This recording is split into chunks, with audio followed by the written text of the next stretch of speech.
1515 now proudly brings to you the GTS Podcast, Guys Talking Smack, the weekly review where we talk about whether Smackdown was a smack up, a smackdowner, or smack in the face. This is your boy EJ the King. I'm just a guy from Memphis. I don't think I could do it. I don't think I can wait any longer. I need to get this off my chest. I just, I know we have a routine, we have a format that we want to follow every week, but it's been built up. It's like right here. I need to get it out. I need to get John Cena. To hell with you. To hell with you. You can cue the smack in the face sound 30 times over. That's it. Smackdown was a decent show, a really good show. Really good show. But I don't even want to talk about that right now. I want to start this show with my all-time smack in the face. Super hyper combo smack in the face. Yes. The 20 combo without missing. The 20-piece. Brutality. I'm sick of that guy. Combo breaker. Right. Yeah. I don't even watch Good Morning America. No, Today Show. I don't watch any of that crap. Because I work. This son bitch go on the Today Show and he won't even put over your WWE champion, a guy from Atlanta. A guy from Atlanta. Unacceptable. Unacceptable. And the fact that AJ just had to stand there. Like he ain't even, I'm like, please let them go back and forth at each other. But nope. John Cena closes out another promo looking like he's the big strong guy. It ain't even about wins and losses now. It ain't about wins, losses. It ain't about this damn title record. This is about my pure, unadulterated hate for John Cena. I hate him. EJ, do you hate him like I do? I feel it's very similar or a little bit more. So pretty much gonna start this show off with the smack in the face. No hot tag, we jumping this motherfucker. So anyway, last night after watching it, I'm already like heated and upset. So I get on Facebook and get on Twitter, get on Instagram, and see I wasn't alone. So the hate fumed. I think I either messaged you. I was like, man, do you want to record this now? Right. Because right. It was fresh. I was like, I'm gonna try to cool off. I want to have a super negative podcast. You can't help but have one. But we love you, GTS listeners. But we gotta do this. Today, as I always do, started watching Talking Smack. And as I watched Talking Smack, I found myself getting even more upset. The fact that, yes, Talking Smack is a ventilation of what goes on outside of the ring. And I feel if AJ is putting on an act on this shit, this motherfucker needs an Oscar. Yes. Because I actually felt his pain. I felt upset for him. Right. And I felt upset that I never felt negative about Renee Young, but she got on my damn nerves too. Shane McMahon got on my nerves. Pandering.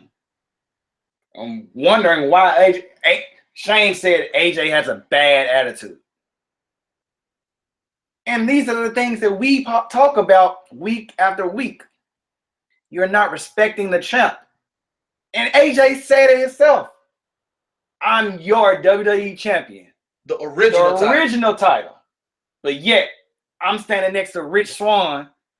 Was it Rich Swann? Rich Swann. It was Rich Swann. I'm standing next to Rich Swann on the poster. And yeah, it's all Raw guys up front, which I didn't think about that as well. But on top of that, you have somebody doesn't even have the title on the road on legendary status. You got part-timers. Part-timers, not just Raw superstars. Raw part-time and superstars. That's a bad decision, dude. I mean, bad business decision. I don't care. Shout out to Mike Peterson on the iHeart Wrestling page.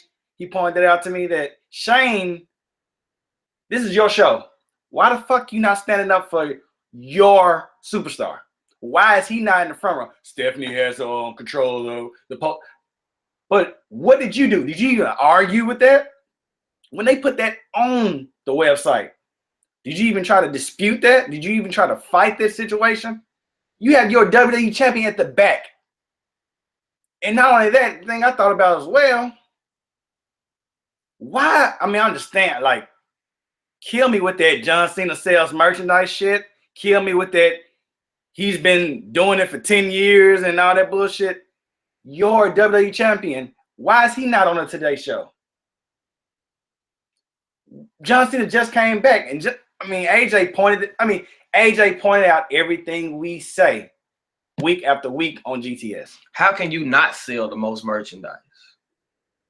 You were at Smackdown last week. I was in Memphis. You saw every merchandise stand plastered with everything John Cena. He's got a whole section of the merchandise stand. Mm-hmm. He comes out with a new shirt every 3 months. He's had 52 freaking shirts of all different colors with the same damn message on them. Like, he had a purple shirt, an orange shirt, a green shirt, a black shirt, another black shirt, a white shirt. Every color. Every damn color. They're going to start making up colors for his damn shirts. They all say the same damn thing. They changed up the lights when he comes out to the ring. John Cena is tired. I'm sick of that guy. And he's hurting my passion. He's hurting my love for WWE. Mm-hmm. To hell with what Raw doing. That's Raw. Wherever John Cena is, dude is a cancer to whatever show he's on. Mm-hmm. I'm just glad I don't have to watch his ass on Mondays on both shows. Because for him to be in the spotlight, he doesn't deserve it. Why? You got plenty of talent in your locker room. Both brands. Mm-hmm. Okay, fine. He's carried the company for 10 years. But Vince McMahon so that he gonna try to milk the cash cow until it's up dry. You never gonna give anybody else another chance to lead the company, to take the company to the next level. The typical wrestling fan has changed. It's not the same as it was back in the 80s in the golden era with Savage and Hogan and Beefcake and DiBiase and Andre. It's not the same thing anymore. Mm-hmm. The fans today, the majority of the fans today, want what Seth Rollins, mm-hmm. Kevin Owens, AJ Styles, Sami Zayn, they want more of that. More of that. They have that. We don't want John Cena. Like AJ said on Talking Smack, he works two styles. He's mine. He has a good mind for wrestling, but he's nothing but a power wrestler. A power wrestler with brawling. AJ, luchador style. AJ, submission. AJ, high flying. AJ, ground and pound. Technical. Brawling. Whatever. He can work any style with anybody. Mm-hmm. The man made Dean Ambrose look like $1 million. Yeah.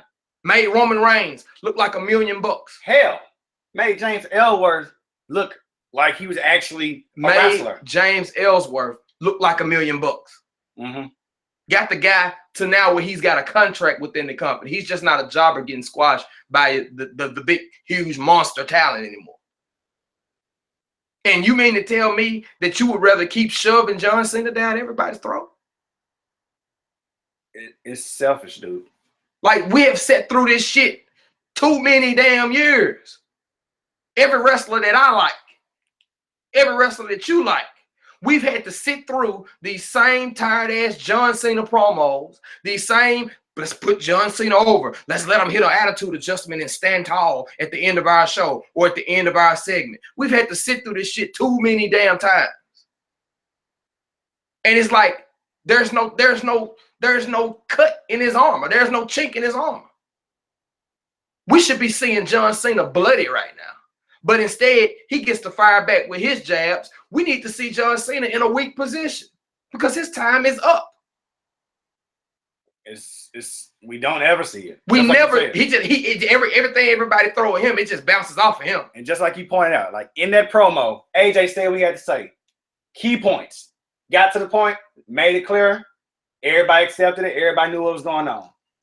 Here comes the cash cow coming in saying his 2 cents and squashing people who did outside work of WWE. He did this before. He done this all the time. And when he brings up the fact that you're just another guy, you're just like all the other guys who stepped to me and realized that they're not John Cena. Nobody wants to be fucking you. Nobody wants to be John Cena. But I find it, he's such a big hypocrite because 3 weeks prior to that, he's saying all this like, you're just another guy. You're not me. But 3 weeks prior to that, you're telling AJ, you're a great superstar. You deserve to wear the title. Blah, blah, blah, but I'm going to take it off of you. But now you come back around saying, you wearing the title because I let you? You wasn't here. And even when you were here, you didn't have a title. You got a shot. Triple threat. And you lost. Lost to Dean Ambrose. Straight up. It's like they won't. I constantly bring this up every week or every other week or whenever. They want us to hate AJ. And it's not happening. So, well, it happened in Toledo, Ohio. Oh, I'm not gonna fast forward to any other moment in the show. But what the hell was going on in Toledo yesterday? What were they drinking? I don't know. I saw plenty. I saw merchandise. I'm sitting here and I was in anger at both of the facts. Fuck David Otunga. We'll talk about him next week. He was even more ignorant about in the segment as well. But what the hell is going on? That's the first time in a long time where I've seen like a completely pro Cena crowd to where like they're just straight out booing AJ. What the fuck is Toledo, Ohio? No offense if somebody is listening, but same time, what the fuck is Toledo, Ohio? Hopefully, if you're listening and you're from Toledo, hopefully you're AJ Styles fan and you're just as pissed as I was at your damn city for cheering John Cena like he's the best thing ever. Like that literally chanted, Cena, Cena. What the hell? I hadn't heard that since he was rocking the damn chain and the lock. Oh man. This is bullshit. It's awful, dude. I promise you. Like I said, I told you earlier. I said, I'm watching Talking Smack. I said, I find myself getting more fueled up for this podcast. And like, sorry, Sterl. No, we said we was gonna do this on a joint podcast, but apparently things have changed. I couldn't wait. I know. I couldn't wait. But it's just the fact that when I watched that Talking Smack episode, and I'm sitting there like, this is really happening. And the fact of the matter is, we still got a couple more days to Royal Rumble. And by God, if John Cena walks out as champion, just like Ismaila said on RBU, if Kenny Omega show up, it's just gonna be a crap fest all over the podcast Sunday. Yeah, I'm gonna shit all over. I hope, as a matter of fact, if Kenny Omega show up and John Cena wins that title, it's gonna be a horrible, depressing podcast. Yeah, you're gonna hear a lot of angry and a lot of anger, a lot of profanity laced tirades. I just can't do it. I can't. Like, I enjoyed the show. I did too.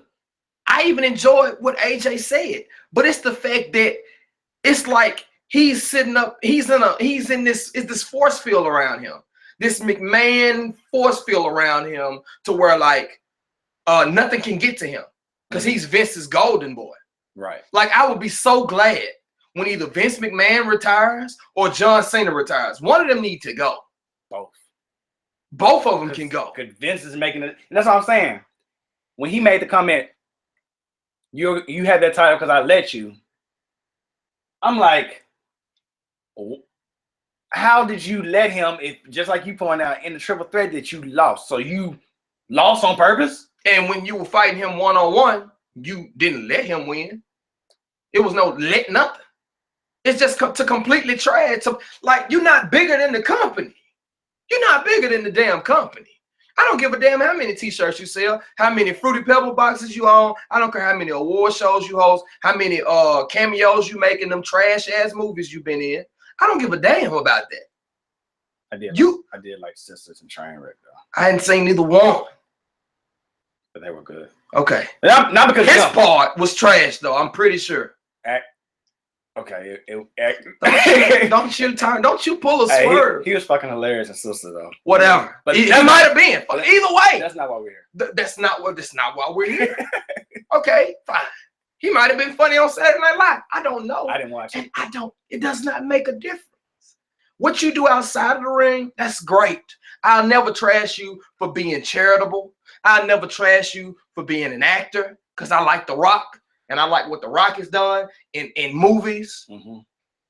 Hell, I even like some of Hogan's appearances in movies. Mm-hmm.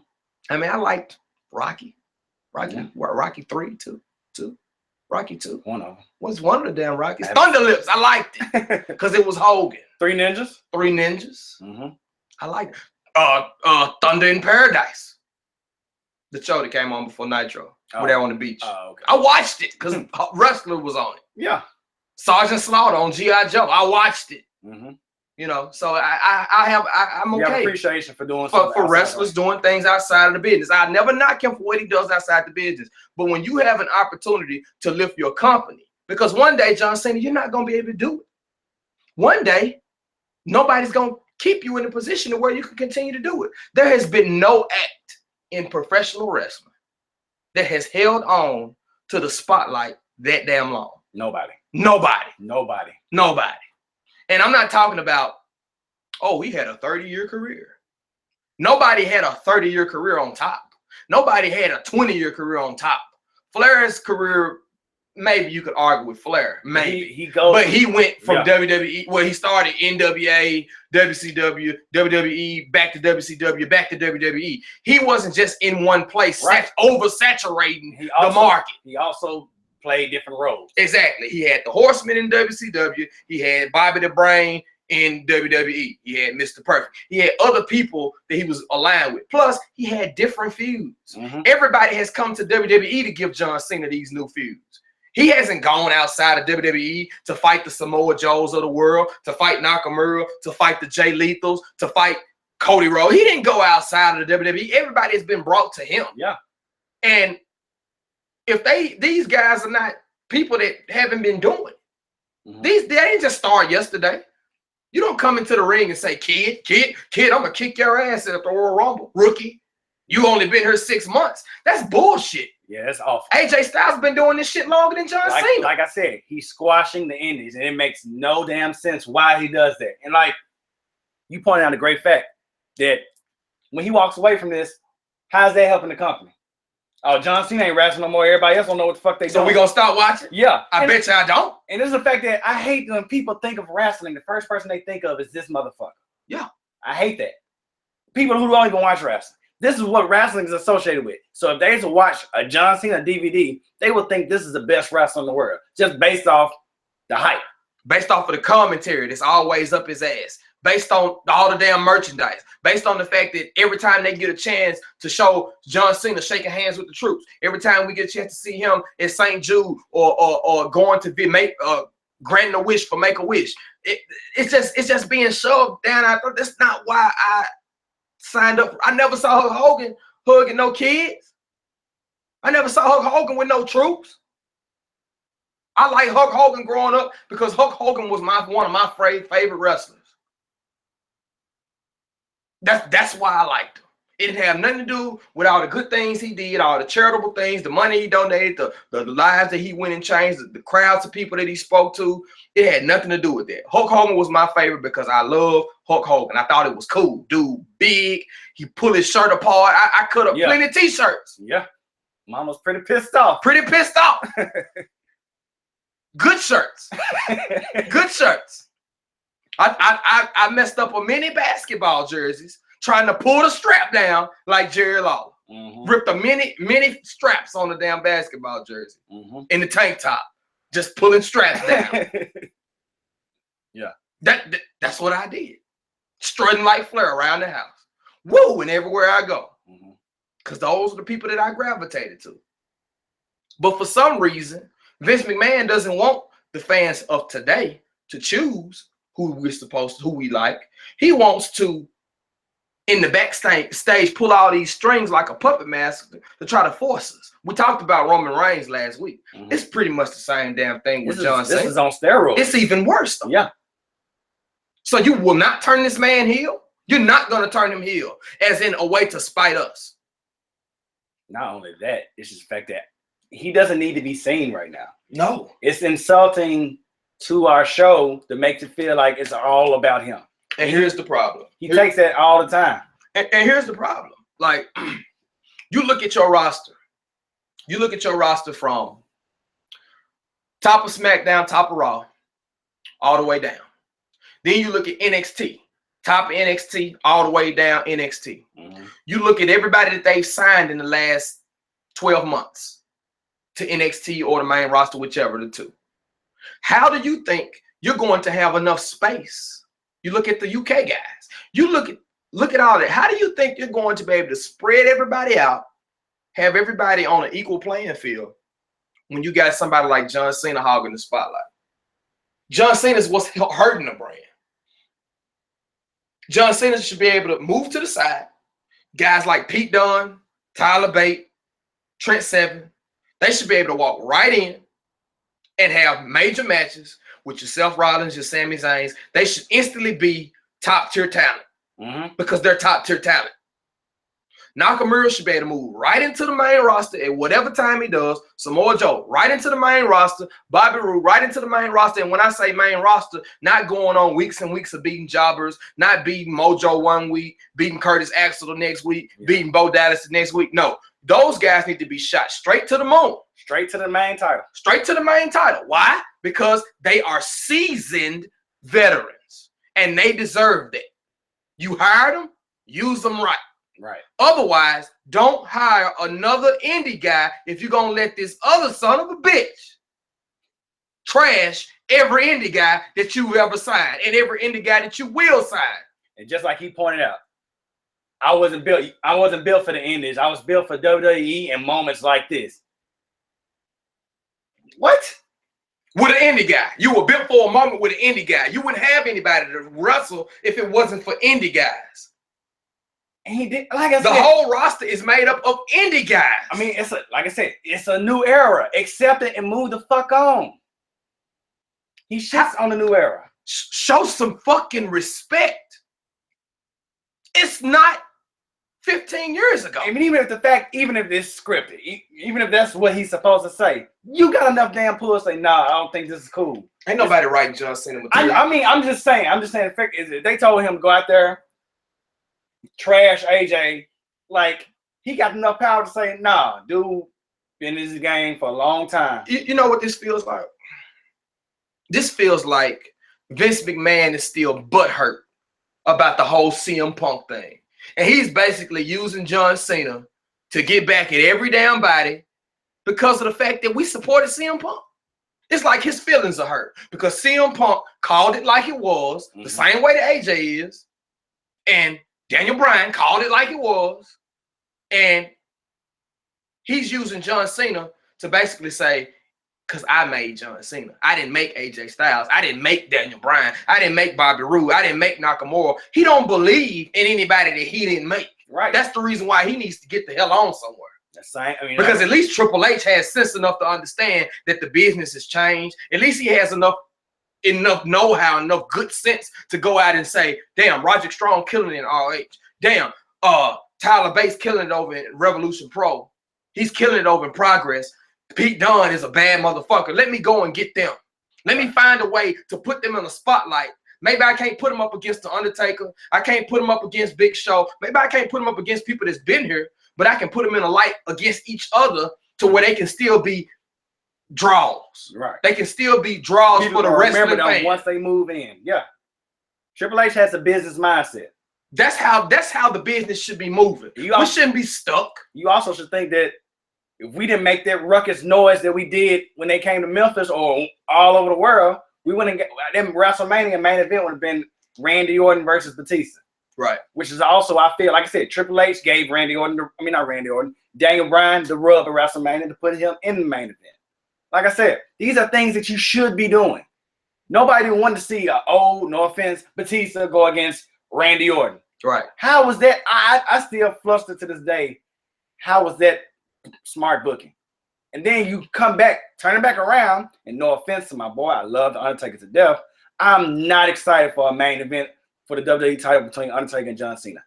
At all. Not even 1%. Not even curious. At all. You have these... Why are you signing LeBron James to sit on the bench? Exactly. That's what AJ Styles is. Call it like it is. AJ is phenomenal. Not even trying to use puns to be funny. AJ is the best thing to walk through that door in a long time. This past year. Yeah. Period. And he's selling. People adore him. People love him. People cheer for him. People boo him, but he's getting booed for the right reason. He's not booed because we're tired of him. We're not saying he sucks because we're tired of him. It's because he's a respectable superstar. And the fact that you sign these people, just like you point out to Pete Dunne and Trent Sevens, you sign these people to feed this motherfucking glory hog every time. Right. And it's so frustrating because, like, we watch, just like you said, SmackDown was great. It was enjoyable. I watched it. I laughed. I got upset. I mean, it's the emotions I want. But at the same time, that if one emotion played the part, is what are we talking about today? It ruins my look. Like, I mean, Raw has some issues. Let's be clear. Raw's got issues. It's hard to watch at times. It's hard to stay woke at times after a long day of work because you're not on the edge of your seat. It's too much downtime, too much wiggling around. They ain't figured out how to book 3 hours yet.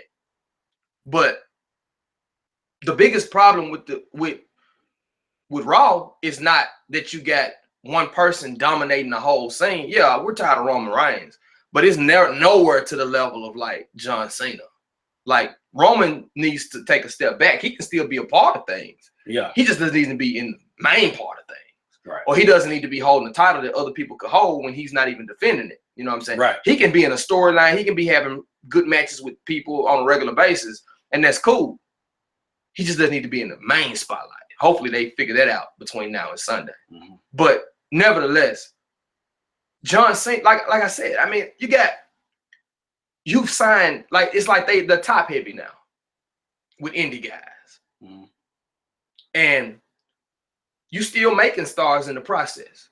You still are able to go out and get Jason Jordan, Chad Gable. You got Elias Sampson down in NXT. You made him. You made him. He didn't come from the indies. That's somebody that you got, that you found. You found Rusev. You went and got him. He didn't come from the indies. But you got a lot of other guys that came from the indies and never got a chance to get where they could have got because John Cena was around. Right. Edge is not around anymore. Randy Orton is doing the job. We talk about that every week. Randy Orton is doing what needs to be done. You went and got Luke Harper.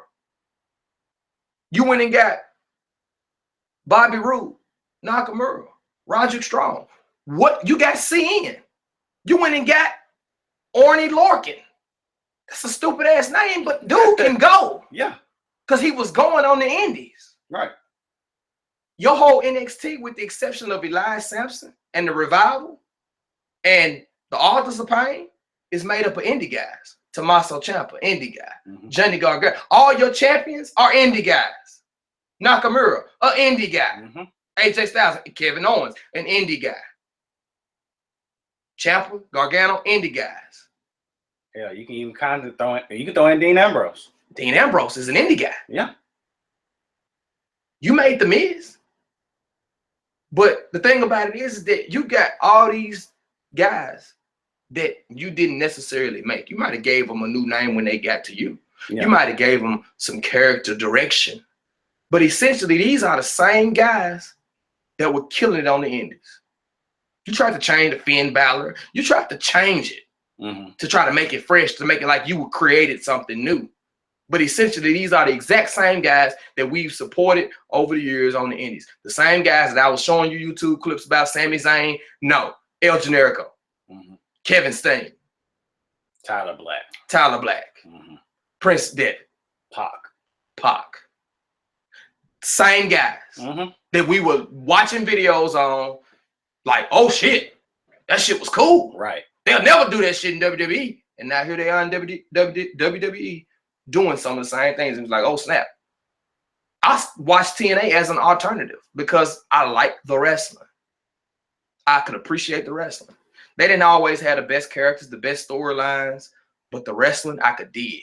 Now a lot of those guys are now Eric Young, a part of WWE in some capacity, NXT, Smackdown, or Raw. These guys are veterans. Respect them because they've been in the same damn rings. Maybe not in front of 10, 15,000 people. Maybe not in front of 60,000 people, 90,000 people selling out stadiums. But they've been in front of people entertaining just like you have. And they've been doing a damn better job at it than you, Johnson. So fuck you. Just like you said, bro. It's the world's greatest basketball player, probably world greatest basketball player is possibly not even in NBA right now. So when they get their opportunity, I mean, shit, who knows? So it's just the fact that when you keep shoving somebody to the side to make sure this guy is happy the whole time, you're missing opportunity. And like I said, time doesn't wait for nobody. No, they're getting older and older. Like I said, we could have, who knows how long or how soon somebody could have been in WWE if it wasn't for John Cena. Who knows how better your product would have been if it wasn't for John Cena. Right. Yeah, you could sit there and say. Who would still be in the company? Oh, yes. Who wouldn't have left? Wade Barrett may have not left. He probably could have got a run with the World Heavyweight title. Mm-hmm. Cody Rhodes could have gotten a run. Damian Sandow could have gotten a run with the World Heavyweight title. But who was there? Del Rio could have maybe been a bigger star than what he was. But nope, because John Cena was there. He had to come back and get the, he had to come back and snatch all the glory for himself. People were going to call him for Nickelodeon. They were going to call him to do the movies. He don't need the title for that. His name is out there. So it's like, yeah. They already know who he is. I just want to be a part of it because I see it's hot. So let me come jump in. That's exactly what I told you. I said, that's what he does, man. Soon some starts smoking, he wants a piece of it. Baron Corbin just started to get his shit going. I need to squash that.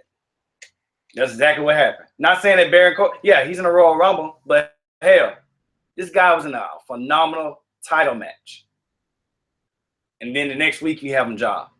Not saying job. I ain't gonna sit there and say job, but he lost clean to John Cena. And he took a talking smack interview. And that's the thing. Like John Cena makes a mess on the main show. And then you have to come behind it on talking smack and try to clean that shit up. Yeah. AJ had to try to clean that shit up this week. The last time he was on, he had to come behind what John Cena last said and tried to clean it up. Baron Corbin lost to John Cena on the show, had to try to come on talking smack and clean that shit up. Mm-hmm. Like, no, this shit needs to be done. Everybody ain't got the network to where they so interested in seeing talking smack. Right. We're true fans. We're gonna watch it because we know what the contents are. But you got a lot of people out there that don't even know what AJ said. You got a lot of people out there that don't know what his response was to what John Cena said. It's like, oh, that's the last thing I saw. John Cena man got in his ass. The end. Yeah. Period. Exclamation point. That's over. And like I said, the end of that segment, AJ looking in the ring, dumbfounded, and music, John Cena music played. And he walked away holding his hands up. What have you won? What have you done to deserve that moment? Who's the champion? That's all I had. I understand. Who's the champion? Who has the belt? Who has the belt? 15 fucking times, EJ. Yeah. For 15 times over the last 15 years, we've had to sit through these title runs. And in between, we've watched people that we really thought was getting ready to be something, people that we were pulling for, that we were supporting, that the fans in the different arenas were cheering for, get completely moved to the background. Ryback. Yeah. Completely moved to the background. When he turned on John Cena, okay. I dug it. I was okay. Okay, let's see where this goes. Mm-hmm. But John Cena goes backstage and say, hey, I don't like how this guy works. So I don't like, he dropped me too hard or he poked me in the eye. Mm-hmm. I read a report where he said he went backstage and basically told on somebody because somebody poked him in the eye. Like John Cena's never botched a move before. Like that's the type of person you're that type of prima donna. Let's shift a little bit. Not saying out the subject, but just like you brought up earlier about the commentators up his ass.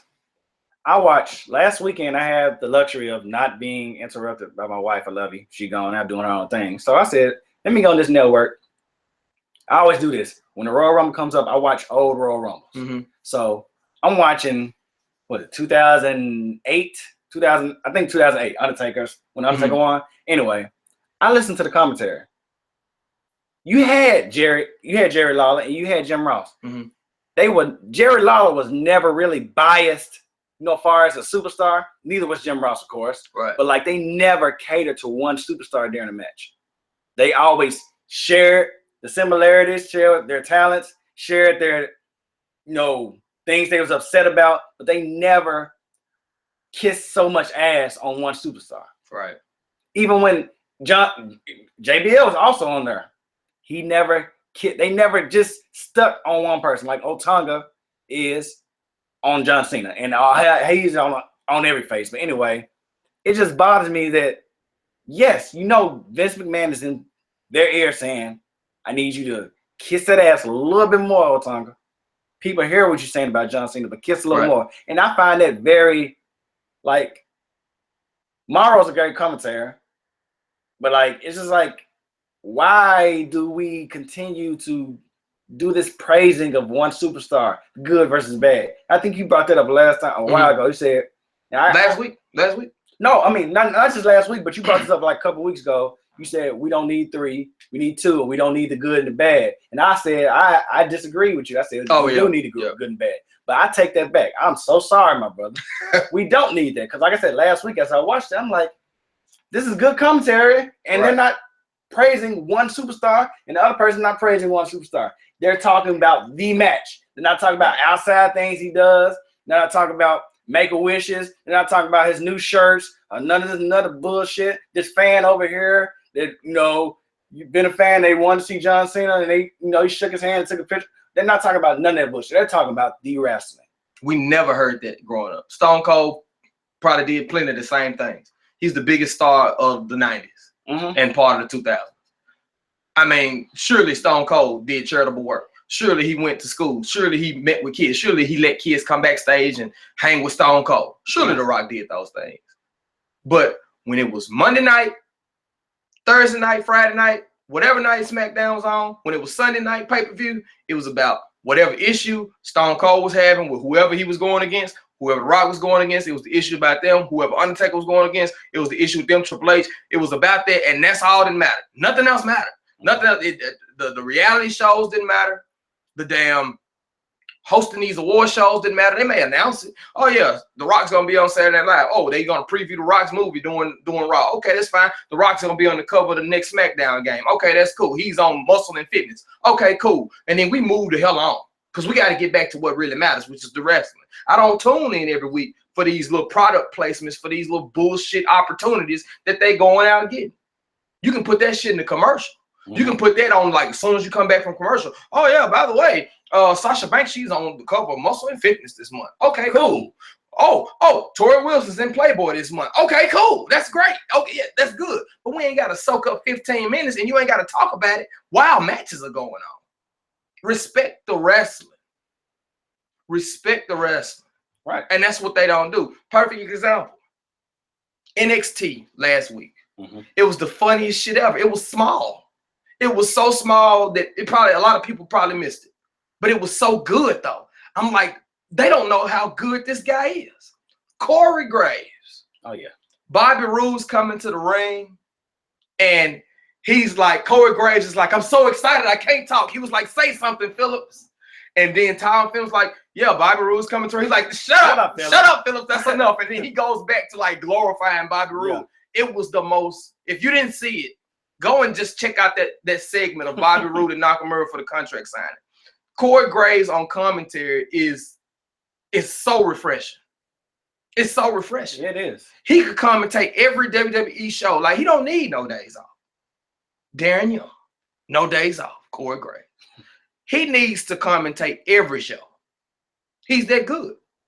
He's that good. He knows how to, and I guess maybe it's because he's a former wrestler.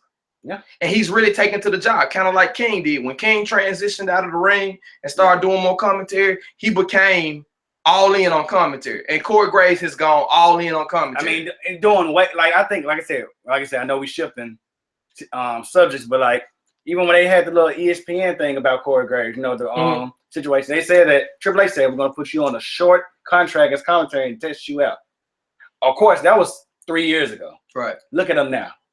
One of the most refreshing voices, like you said, to hear during a wrestling match. I look forward to Corey Graves' commentary, and like I said, he plays even like just like on NXT. He even caters to some of the faces. Right. I can't lie. He's very talented. I enjoy seeing him. Blah blah blah. Even some of the heels. Right. Elias Sampson. He hates Elias. Yeah, he hates Elias Sampson. He's a heel. So it's like you don't need that good guy, bad guy, good cop, bad cop shit all the time. Like it should be personable, right? Because you want to make sure that the person at home can at least relate to what you're saying. I can't relate to Michael Cole kissing John Cena's ass. I damn sure can't relate to David fucking Otunga kissing John Cena's ass. That could be you, AJ. That could be you. That could be. Well, I heard from Rikishi, AJ, that could be you, AJ. What the fuck out of here, Dave? I mean, it's just back to the subject at hand. Because we're back now. Yeah, we're back. We didn't forget. That's the problem. Because at every moment, it just never stops. It never stops. He's in the ring doing an interview. He's promoting himself. He's in the ring having a match. The commentaries promoting him. They come back from commercial. They're promoting John Cena. He's on Total Divas, Total Bellas. Just John Cena every fucking where. I didn't have to see my favorite wrestler that much. I didn't have to watch Jerry Lawler. I probably would have got sick of Jerry Lawler growing up. If everywhere he was, everywhere that I wanted to be, Jerry Lawler was there. But not only that, it's just the fact that if you did see him, it wasn't always in the spotlight. It wasn't right. He could Jerry Lawler or whoever else you adored, or Flair, like Flair. Whoever they were, they wasn't always the focal point. Right. They didn't have to get. And like I said, this is one of the things I love about SmackDown, that the main title or certain situations doesn't have to be the closing of the show. Right. But at the same time is like, I ain't closing, but I'm gonna make sure people remember that it's about me. And I can't stress enough, who is your champion? Who? And I mean, like I said, that frustration AJ showed on Talking Smack about the poster and shit. And Shane was like, no, let's not focus on the poster. Let's focus what's going on in the ring. And then like when he walked off, he's phenomenal, he's a great superstar, but he has a bad attitude. Why, wouldn't you have a fucking bad attitude if you're the runner of SmackDown and they put Stephanie McMahon's face on the fucking cover of SmackDown? And Shane McMahon's one to talk. I mean, he's a glory hog his damn self. I mean, you jumping off of skyscrapers to elbow drop people. You a glory hound your damn self. I'm really starting not to like any McMahons. Like Stephanie. I don't like any of them. I don't like any of them. I don't even like the kids. I don't like them either. If your last name is McMahon, I don't like you. Well, their last name ain't McMahon. It's like how you say Paul? Triple H's name? Levesque. Something begin with a damn L and it got a Q in it. And a V. Yeah. Anyway. It doesn't matter how that Triple H. Yeah. Her maiden name's McMahon. But yeah, it's just I mean, we don't like her. I don't know, dude. Like, I mean, of course, if you're first time listening, this is not the structure of the show, and this wasn't planned. I went on to the show to get to do regular introduction, and this guy from Memphis, the guy from Memphis. Yeah. I'm the guy from Memphis now. This guy from Memphis pushed the button. He pushed the goddamn button. Yeah, I did. I'm sorry. I couldn't hold it in. I mean, like I had other. I didn't even write. I didn't even do any writing. I didn't even go over format. I really just sat down with the intention of like trashing John Cena because I don't like the guy. You can see to your left, I did take notes. I was kind of prepared, but you know the big section in the middle, that was all John Cena. Oh, okay. I mean, but no, that's not why we're here now. Oh, okay. No, we took a detour. So all right. I'm okay with it though. Oh, by the way, she got J.Fields. Oh yeah, you might wonder who was talking. Because I think you should probably know. Because I mean, you know, I am the host of this show, so I should probably they should probably say my name. I think a special lady want to hear your shout out as well.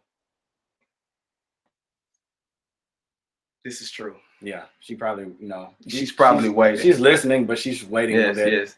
And I wasn't gonna let the show go by without. Okay, I was making sure. Yeah, I mean, I could never forget about her. How about that haymaker? Yes. Oh my God! Did she knock the hell out of her? Oh, it came out of nowhere. Out of nowhere. Like she hopped there. Was she hiding behind the barricade? I'm like, it's like she just ran up at the right time when it cocked. I'm damn. Like, woo! Yeah, that was nice.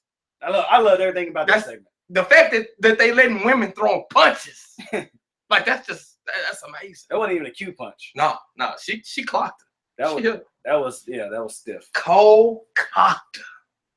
But yeah. Tell us later so we can get back to the point. Yes. Sorry. I got carried. I thought about that moment because that was some pretty major shit. But yes, Alexa, we love you. We love you, Alexa. It needs to be known to the world. But is there anything else about that guy from Boston? Fuck him. Fuck him. And fuck the Today Show. Yeah. Fuck the Tomorrow Show. Fuck the Yesterday Show. Fuck next week's show. Fuck the whole show. Al Roker, you funny looking person. You fucking tool. Yeah. And that lady with the short hair with the red dress on. Ah, foolish. I'll never watch the Today Show ever again. Boycotting the Today Show. That's just bad promoting, though. A guy from Atlanta, you let that stick. And the crazy part about it is that this was your opportunity to play on the Super Bowl. You got Georgia versus Massachusetts in the Super Bowl. Mm-hmm. Why not? I thought them on the same damn level. I thought that was gonna do because they had the little graphic down there at the bottom. I'm like, okay, I didn't even realize that. I'm like, this is great. And then as he's talking, he just joins in with these two idiots, these two stupid. The Today Show has made the list. Oh yeah, you just made the list, the GTS list, and that's not a list you want to be on. But yeah, just like that's how I told you, that arrogant and cocky and selfish motherfucker. Self-righteous. I hate it because it happened, and he could have said, "Oh no, his name is AJ Styles. He's a pretty good superstar." He could have even said a pretty good superstar. Anything. He needed to say AJ Styles, a phenomenal AJ Styles. This dude has beat your ass 3 times. It was never mentioned. How do you get to go on there and grandstand like you the biggest shit ever when you've lost to this guy? Well, John Cena's taking on the guy from Atlanta, and he just sitting up there smiling in that tight-ass suit. Nah, actually, the suit be big as hell. I don't know where the fuck he be getting this suit from. He be getting that motherfucker from the Steve Harvey shop or some shit. Incredible Hulk line. Motherfucker, like, buy that motherfucker out of Kmart. This is a Bruce Banner original. Just in case, you get pumped up a little bit, right. The suit. But anyway, fuck him. Yeah. So, no smack in the face for the rest of the show. Yeah, everything else. It might get triggered. I don't know. I can't be saying we're live. I'm not sitting there saying that. If I go back to it, I'm just going back to it. If I hear something, hey, 47 minutes. We're at 47 fucking minutes about.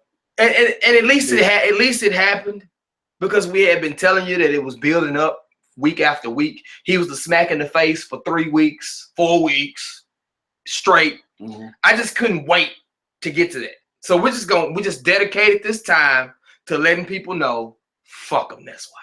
Okay. Dig that. Yeah. Now, I don't have a format in front of me. What did you like about Smackdown, EJ? Is there anything that stood out? You want to kind of just lay it out a little bit? Let's just lay it out. Okay. Well, the show opened up with what did it open up with? I don't know. I'm so damn mad. Okay, I'm so fucking angry. I don't know. I'm still mad. The show opened up with Bray Wyatt, the Wyatt family, dysfunctional family, and they had to sort of sell that out. Oh yeah, that was a pretty good match. That was a really good match. So I didn't see Bray sister Abigail-ing. Is that a verb? It is now. Yeah. So I didn't see him sister Abigail-ing Luke Harper. So let's just do it like this. Since we know what the smack in the face is, we're just gonna go through the show. Yeah. I don't have a format and say do we like it or we didn't. Right. Okay. So, do you have a format of what happened? Fuck it. We're here. We're probably gonna forget something. It's your fault. Yeah, it is. We're here. It is. I went in. I didn't even prepare. I'm sorry, listeners. So the show opened up in Toledo, Ohio. You got anything you want to say about Toledo, Ohio? Okay, that's what I thought. Yeah, you suck. That's what. Okay. Luke Harper versus Randy Orton. Mm-hmm. Good match. Very good match. I love it. I enjoyed it. I think this was gonna be. I ain't gonna think. This was my smack up. Okay. I love how Bray zoned out whatever's going on in the ring. It seemed like he wasn't even watching. Right. Just rocking back and forth in that chair. But that was a good match. I love. I mean, this storyline is so juicy and delicious.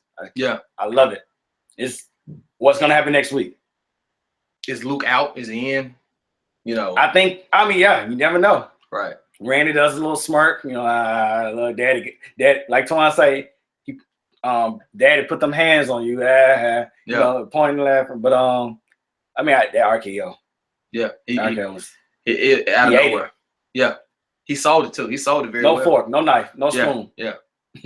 With the hands. Pie in the face. Went out, pie in the face. But yeah, that was a good segment. Then we moved on. I think. Oh wait. We forgot the Miz and Daniel Bryan. Oh, that was pretty good too. That was a damn. Miz is good. Miz is great. Miz is great. That was great. I mean, it set up the main event. About that part. That's what I opened up. That's what opened up the show. Yeah, that it just starting to come back to me now. I'm starting to come down off of that high there. That was good. Mm-hmm. Like Miz is hilarious. Yeah. Like I just like his character. Like to be as hated as he is, like nobody's doing the heel thing better.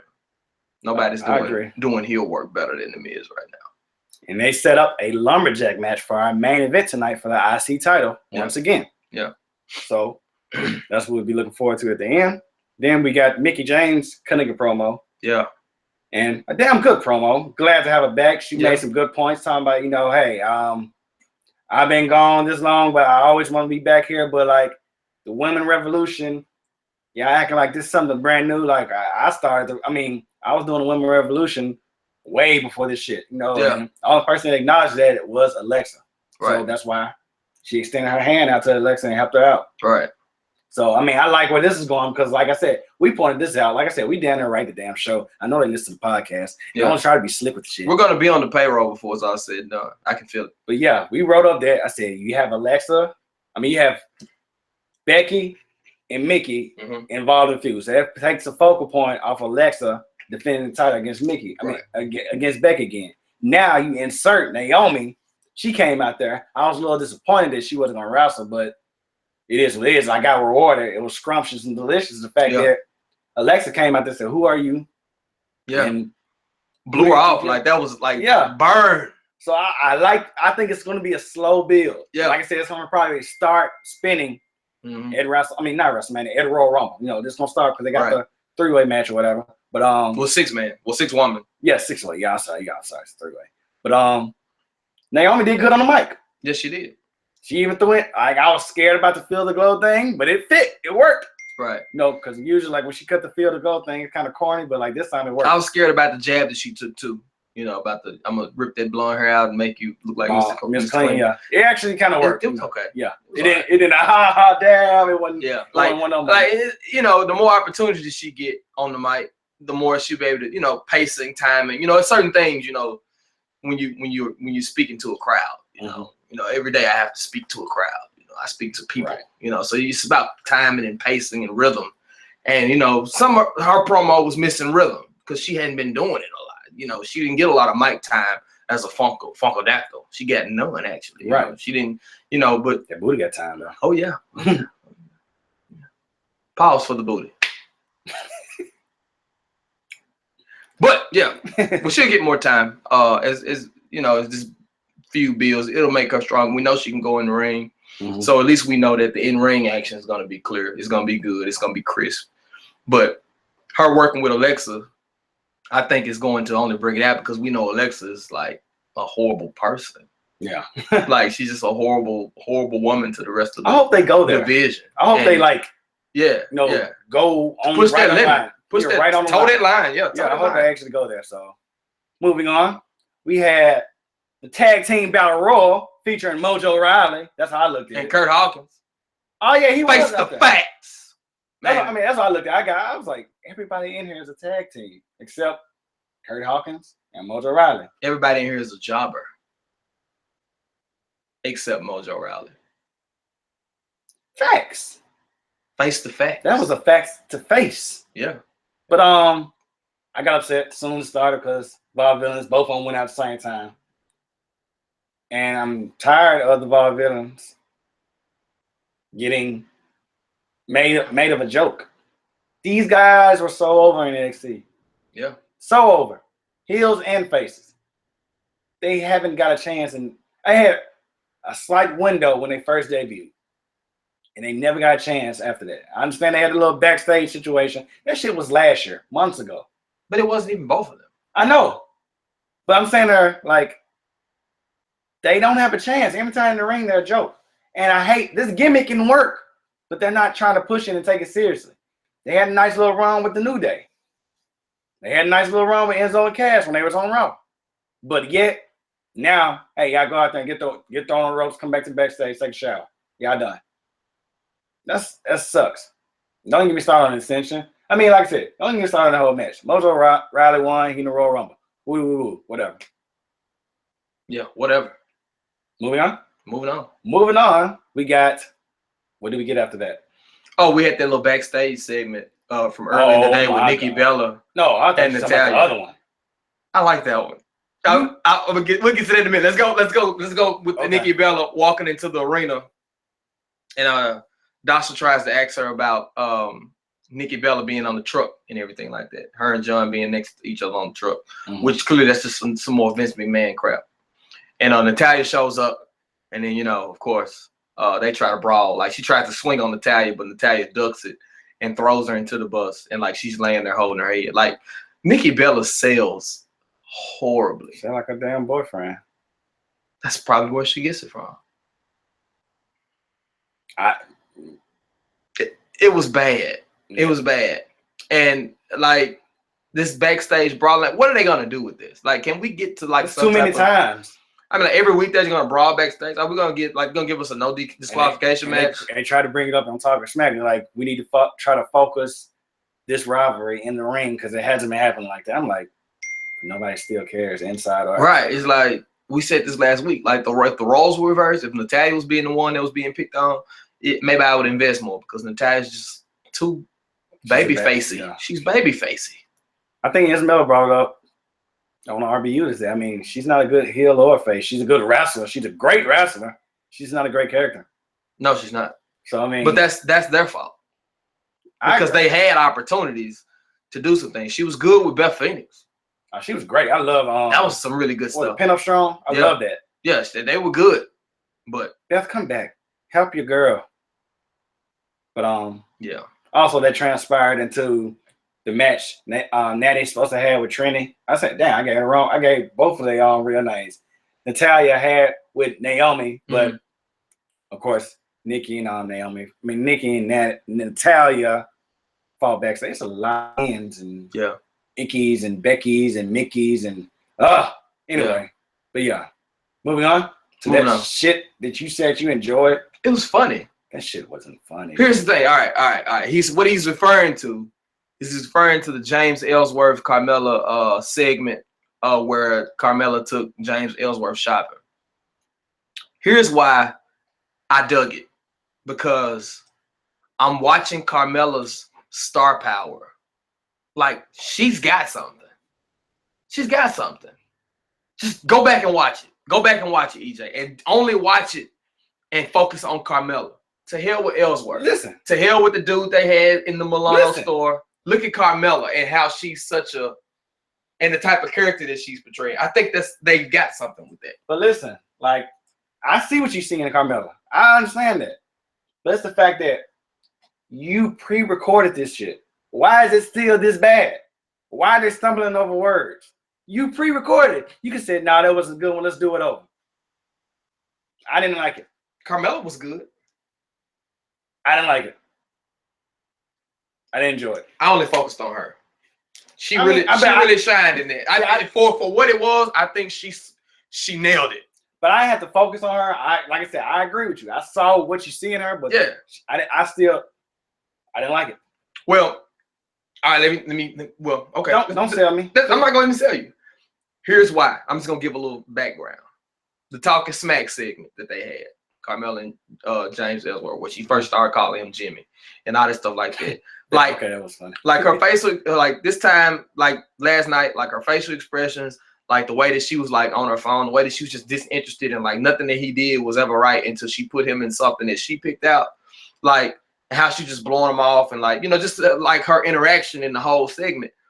That's kind of what sold me. Like, I know it was bad acting because the dude that they got to actually play the store guy, Don't nobody like that work in Memphis. They shot that in Memphis, in Milano. In Memphis, nobody like that works in Milano. You found some upscale, like this, some upscale place. No. That's where all the pastors and shout the out reverends. giving the city some love, though. Yeah, I mean, shout out, because I mean, should have went to city gear. Yeah, I know, right? That goes down in history, you know. I mean, it goes down in history. It's like, okay, when we watch this years from now, we can say, oh, that was shot in Milano, in Memphis. But a little background about Milano. I mean, it's like where all the preachers go get their suits. Yeah. So the fact that leather jackets and go get their zoot suits, you know, they go get their suits for like Easter. So for like, that's where you took James. I'm like, man, y'all was really hard up for a place to go in Memphis for like some upscale stuff. But I'm like, whatever. But either way, I like the segment. I could dig it for just the simple fact, because Carmella, with what she was given, they said, okay, Carmella, we want you to be this way in the promo. We want you to sell it this way. I think she did a damn good job at it. And that was like the first time outside of the whole her stirring the pot with Nikki and her jumping Nikki from behind. That was good too. I think Carmella has been consistent with whatever they've given her. And this James Ellsworth thing, like, she's not putting him on. She's not AJ level selling James Ellsworth, but she's doing a damn good job because they didn't pair her with Vincenzo. All right. Moving on. I guess we can talk about this main event. Is there anything else? Was there anything else? I don't care, man. I'm ready to get to these predictions and everything. So, okay, main event, go. We had The Miz taking on the WWE the IC champion, Dean Ambrose, in a lumberjack match. Pretty fair main event, which is, you know, I think Miz and Dean got some good chemistry. Oh, we forgot something. But go ahead. Oh shit. We did. We forgot. What forget? We forgot Dolph Ziggler. Oh, yeah, we did forget that. I mean, if you blinked, you missed it. Yeah. I mean, did you see it kicked up? Yeah, I mean, that was good. I enjoyed it, but it's like, dude, I mean, you already got Sean Swag. Don't steal his moments either. You know what I'm saying? So, I got it, you know. Yeah. But Kalisto, I mean, dude, I was like, damn, dude, like, that's not, he's too good to be like, just throw him a 205 live. Be done with it. Yeah. So, yeah. I did like Apollo coming out there, you know. He showed some aggression. He did. I grabbed the chair. I understood. It made sense too, because shit, you beat me with a chair a couple weeks. I won't lie, I was hoping for the King. Really? I think the segment would have went over a little bit better had it been Jerry and not Apollo. And that's bad to say. Jerry's like 60-something. Yeah. And Apollo's like 20-something. Rocking no shirts. I really would have rather seen Jerry in that segment. I think it would have sold better. But you know, whatever. I was okay with Apollo showing the aggression, but I still don't think that Apollo and Kalisto are them together. Even them together is enough to push this Dolph Ziggler thing over the top. I think you still need somebody else to pair him with to really make this heel run work. Bring back Shelton Benjamin and put him and Dolph in a feud. I will eat that up. Well, for the wrestling. Just the wrestling for me. I would like to see a feud. I don't really see. I was never a big Shelton Benjamin fan. Like, I was a fan of the wrestling. Of course I'm not praising. They're gonna have to interact outside the ring or have like a promo. Who knows? I don't know. Have you watched them outside of WWE? I'm just saying, who knows what he's learned? I'm pretty sure John Morrison got better on the mic. John Morrison's pretty damn good. Not on the mic. He was awful on the mic. Well, See, we're talking about two different things. Like, we're talking about Shelton Benjamin as a performer, and then we're talking about his mic work. Now we're talking about John Morrison. But is that going to be enough to get him over as a heel, though? I think it would. I think Shelton Benjamin would. You think Shelton Benjamin? Well, it depends on how they book him. Shelton Benjamin had good matches. He had good feuds. He had a good feud with Shawn Michaels. I agree. I'm just. And shit, you already. You know what? No. Can I? I don't want to one up you, but I think I got a better idea. What's up? Kurt Angle and Dolph Ziggler. People already love him. He's about to go in the Hall of Fame. Dolph Ziggler can go after Kurt. That would get him over. I would take that. Yeah, I would. That could get him over. That's a good one up. I'm sorry. I didn't want to do it to you, but that's cool. I like Shelton. I do. I'm going to do you one even better. Okay. Bring back Jack Sweat. I was playing. Anyway, back to our main event. Like I said, it was good main event. Miz and Dean got some good chemistry. as always, and good, nice match. I like how it seemed like the Lumberjacks really weren't too biased. They did have the heels on one side and on the other, but I think that both sides beat up on Miz, which he's supposed to, but Miz hate everybody. And he said that he was paying everybody's paycheck. He's the reason for everybody getting paid, so they owed him for that. But it ended with Dean Ambrose winning and retaining the IC title. Right. And the show faded off. Right. So. Oh, GTS. See how we still got that in there? Yeah. Sure. Yeah. So let's get to these. We don't have any near falls, of course. This man just messed up the whole structure of the show. I did. Like everywhere. Like, that's why the show is like kind of everywhere. We went 65 minutes. And don't blame me. You blame douchebag. Yeah, I blame it on douchebag. I mean, I blame douchebag for manipulating you to do this shit. Don't give him that kind of credit. Blame him for me being in the mood that I'm in, which led to the show being what it is. Gotcha. There it is. Okay. John Cena never has manipulated me in life. But no. Royal Rumble predictions? Royal Rumble predictions. This should be fun. I actually have the list right here. Excellent. I have the list. Give me a second, though. We start off with the kickoff show, which I want to point out as well before we get started. This whole pay-per-view was looking like a Raw pay-per-view. Yeah. When you thought about it. The only SmackDown match we had was for the title until they threw in this six-man tag. But that's on the kickoff show. Exactly. That's unfair. Kind of biased, but tomatoes, whatever. But on the kickoff show, we start off with Naomi, Nikki Bella, and Becky Lynch going against Mickie James, Natalya, and the women's champion of SmackDown, Alexa Bliss. Who you think is going to win? Oh, that's a hard one.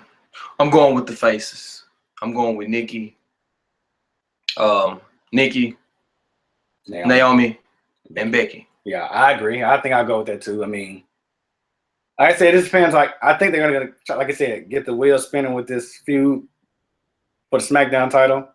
Between hopefully Naomi and Alexa, and hopefully, like I said, they build. And like I said, my dream will come true that Naomi will win the title at WrestleMania in her hometown, Orlando. Like, I wouldn't mind. I wouldn't mind like Naomi getting like a quick roll up on Alexa.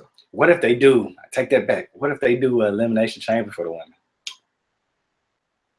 That'd be nice. Dope. Let Becky win. I'm not Becky. Let Alexa win.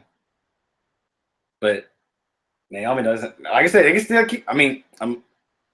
We'll book that later. Yeah. Well, okay. But yeah, I like that idea. Okay. Moving on to the next kickoff match. First time ever. Which one? The women's elimination chamber. Yeah, that'd be dope for SmackDown as well. Yeah. It's our pay-per-view, of course. It'll be the first time and the only time, hopefully. Right. Anyway, next match is for the WWE Raw Tag Team Championships with Cesaro and Sheamus versus The Club. Who you got coming out on top?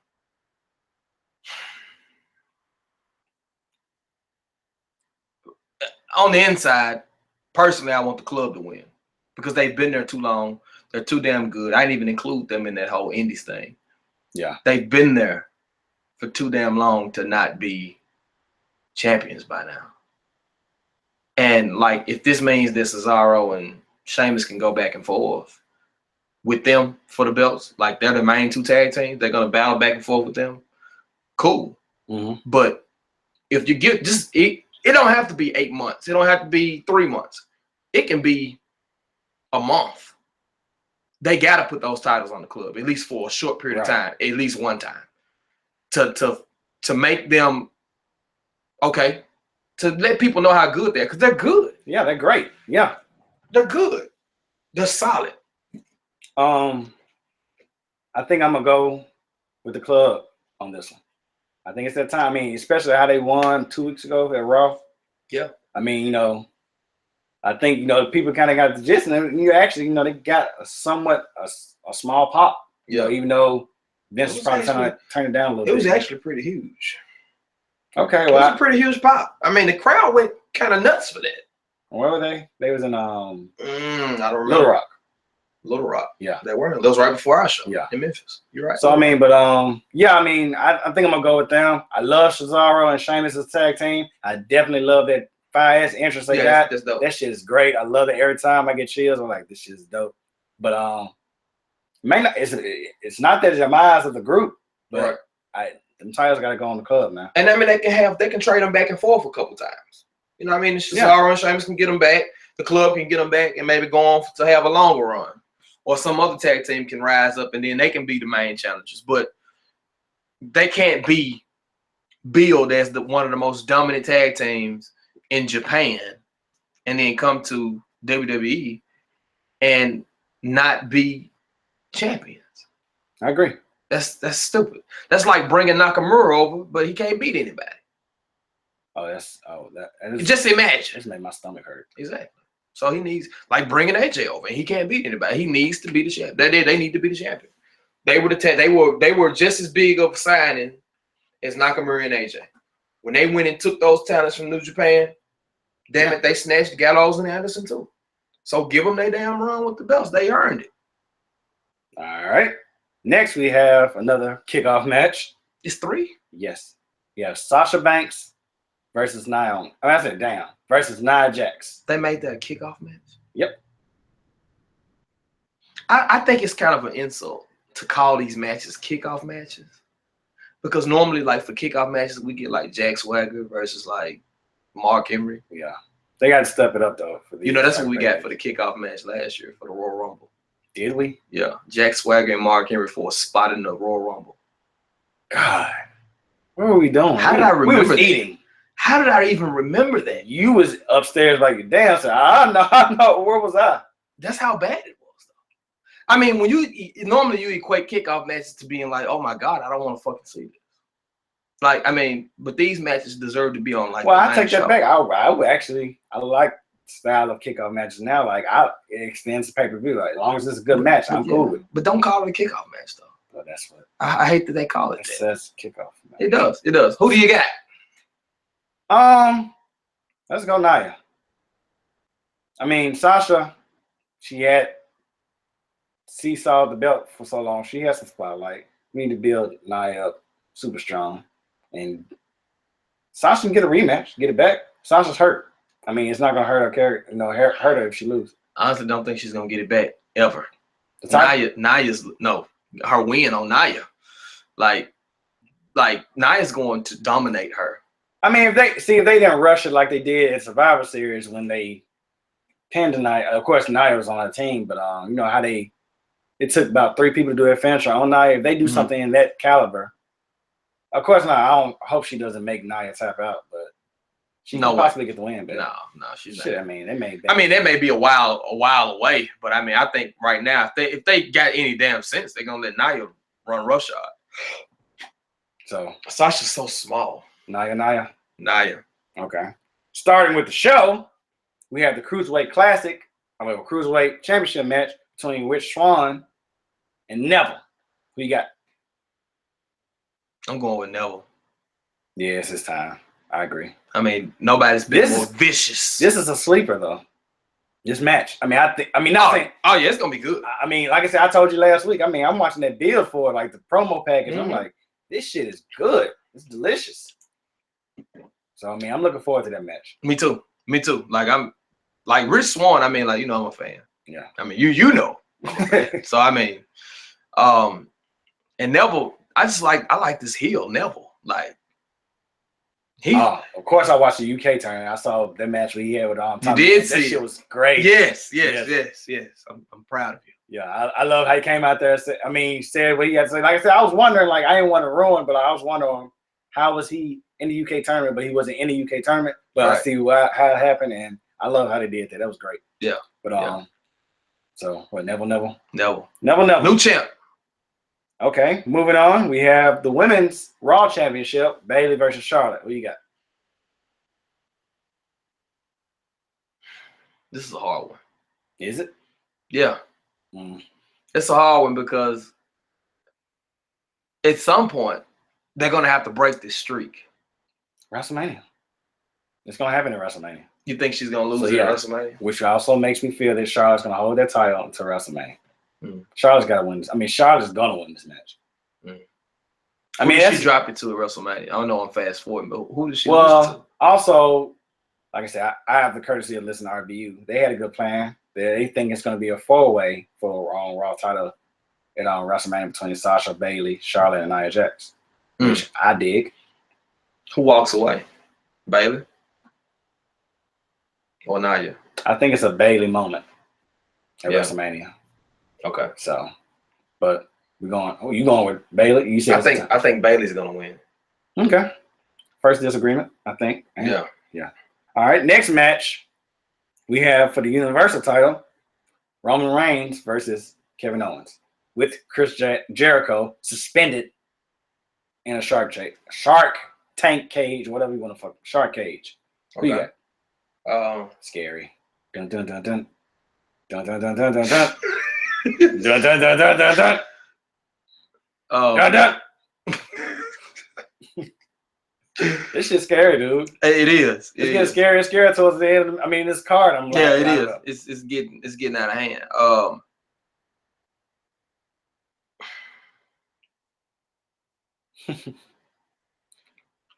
I'm thinking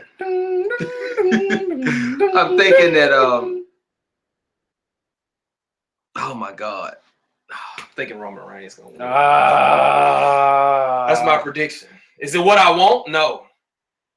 I think Kevin gonna find a way to win this title. I mean, keep this title. I think Roman's gonna win. Well, yeah, it's a difference between think and hope. So I hope he don't, but I think Kevin is gonna find a way to win this title. So keep it. You're predicting that Kevin Owens will retain. I'm predicting Kevin Owens will retain. Okay. And douchebag versus AJ Styles for the WWE title. Oh, this. I'm not predicting nothing. AJ better win. Or else. You'll get more podcasts just like this until Cena breaks a damn ankle. Or pelvis. Fucking earlobe. I don't give a fuck. A sternum. Anything. But I don't know, man. This is a scary situation. Like I said, it gets scarier and scarier. I'm not even scared. I'm more angry. I'm horrified. I'm angry because I'm on pins but and I damn enjoy needles. Our old structure of the show, and I don't. I mean, I enjoyed this show. I mean, this is probably one of my favorite shows we've done in a while. But it's just like I want to get back to our structure, but at the same time, the people deserve it. Yeah, it's about the people. Yeah. Next week, we promise. No, we don't. I can't promise you that. Oh, you may be off. See, you might be angry. You might be angry like I was. Yeah. It's just those words keep cutting me, and like I don't have enough bandages. I don't have enough pressure on these. But you know what though? I hope it's a great match. I'm not saying I hope it's a great match that Cena wins, but I hope it's a great match. Because the hype they trying to build for this match behind a certain situation, a certain superstar, it better be a damn good match. John Cena's had one match since he's been back. Fuck John Cena. AJ Styles better win. Good match, great match, shitty match. I don't care if what happens. AJ Styles better get that 1, 2, 3. 1, 2, 3, AJ. And for the Royal Rumble match, who do you have? Well, let's try to kind of do it like RBU did a little bit. Yeah, we bited a little bit. Name one surprise superstar you think will show up in the Rumble, and I'm gonna name one as well. My surprise entrant. 22 people are already there. Right. I mean, in the match that we know of, but it's also those other 8 spots. Kurt Angle would be my surprise entrant. I'm gonna go with Joe. Okay. As in Samoa. That Joe. Is it another Joe? That's the Joe. The Joe. But who you think is gonna win? Okay, so surprise entrant Kurt Angle, winner of the Royal Rumble.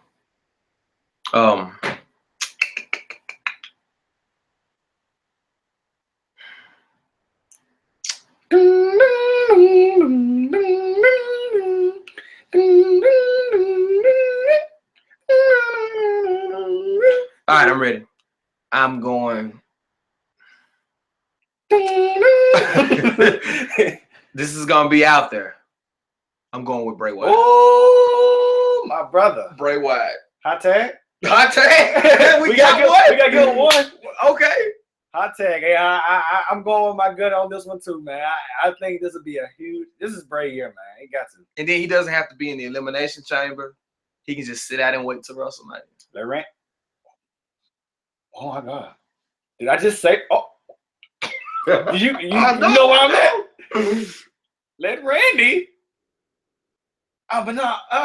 Let Randy win the elimination chamber and let Bray. Oh my God! For the title. And let Bray take the title off of Randy at WrestleMania. Wow. Let AJ feud with somebody else. This match. Yeah. Joe, Nakamura, whoever made. Yeah. Pop. Yeah. God damn it. Book it. Book it. Book it. Yeah. That's brilliant. I see what you did there. Yeah. You was there with me. Yeah. I see what you did. But yeah, I think it's a good. I mean, it's a good chance Brady was going to walk out as a 2017 Royal Rumble winner. That's a lot of Raws. Anyway, I like that. I do too. I'm with it. Man, that is awesome. Like I just pictured in my head as it happened. Like Randy Orton is the WWE champion. Then Bray comes and said, "You're gonna lay down for me at WrestleMania," and Randy said, "No, I'm not." Yeah. And Luke Harper, like, "I told you so." Anyway, that'll do it for our predictions. Yeah. That would do it for the show. I hope y'all can hear my soft voice because I'm trying to do it like a little smooth and sexy. Like, but anyway, check out 1515 Half for other podcast. Okay, I'm gonna stop. Check out 1515 Half for other podcast. GTS After Dark. Put your kids to bed. Anyway, yeah, check out 1515 Half for other podcasts. RBU is up. Great show. They did their predictions. See which if their predictions are similar to ours. See who has the most positive or I guess successful predictions. We will be doing a live joint podcast this Sunday, immediately after the Royal Rumble. So stay tuned for that. And damn, you know what I just thought about? We didn't do news and rumors or a match to watch for. You got a match to watch for? I do. I do. I got one in the chamber. Make it short and sweet, man. All right, short and sweet. So real quick, just so I can give you something positive, something good that you can kind of salivate over. This is a 6-man tag from Revolution Pro. Marty Scurll, Travis Banks, and Pete Dunne versus Shane Strickland, Ryan Smile, and Will Ospreay from Revolution Pro. Check it out. 6-man tag. Everybody in the ring can go. It's the best, some of the best wrestling I've seen this weekend. What ways can they check it out? How can they check it out? YouTube? There should be a YouTube link up. If not, hit up the GTS page. I will tell you exactly what Revolution Pro episode, number, date, all of that. I can get all of that to you. Check it out. Ryan Smile, Shane Strickland, Travis Banks. Damn good. I hadn't seen much of them, but they sold me. The UK, shout out to the UK. Yeah. I enjoyed the tournament. Yeah, everybody's doing big things over there. I watched 4 hours of wrestling Saturday morning. It was great. So shout out to your match to watch for. No news and rumors. Like I said, we're doing a joint podcast for Royal Rumble immediately after the Royal Rumble with Stir the Pearl, Ismella, J.Fields, and myself. So stay tuned to that. We're gonna have the YouTube link on the iHeart Wrestling page and on the GTS YouTube page. So make sure y'all click on the links below in the description. Check out the other podcasts. Click on the Amazon links and all the other stuff I always say. Until next week, this is your boy. Well, until this Sunday, this is your boy EJ the King. It's your guy J.Fields. We out this beach. Cross your fingers and hope that everything we need to go right goes right. Fuck the Today Show. Bye.